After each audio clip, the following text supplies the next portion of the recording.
We saw the media call for the 25th Amendment when Trump was walking down a ramp carefully. But right now, they are going out of their way, bending over backwards to try to cover up Biden's missteps. And some of the things we're reading are just North Korean style shameless. Let's have a look at this from CNN, where they essentially are blaming Donald Trump, the former president, for what's happening right now under the Biden administration. And I'm just interested in your reaction to that, Max. You know this stuff intimately.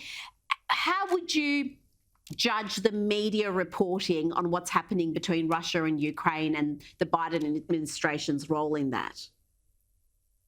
Well, it's absurd because throughout the Trump presidency, the allegation in the media, which we heard ad nauseum, was that, Trump was in cahoots with Putin and that essentially America's weakness towards Russia was inviting sort of exploitation by Russia of the United States and U.S. allies.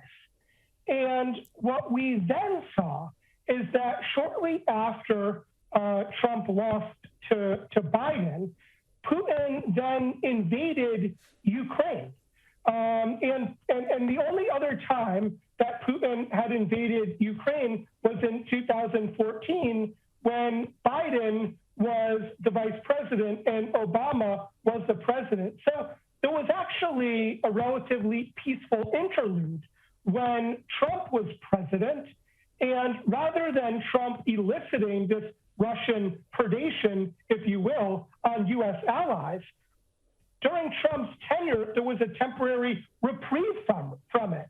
And so it's deeply ironic, of course, that Putin has chosen to invade Ukraine, to annex large portions of Ukraine under the Biden administration, when one of Biden's main campaign pledges was that he would restore deterrence against Russia.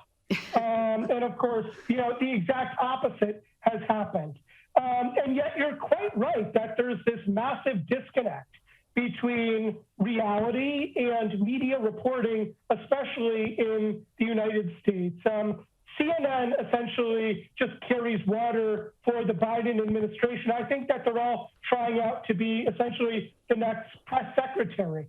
And to this day, they blame President Trump for Russia invading Ukraine under Biden's watch. It makes absolutely no sense.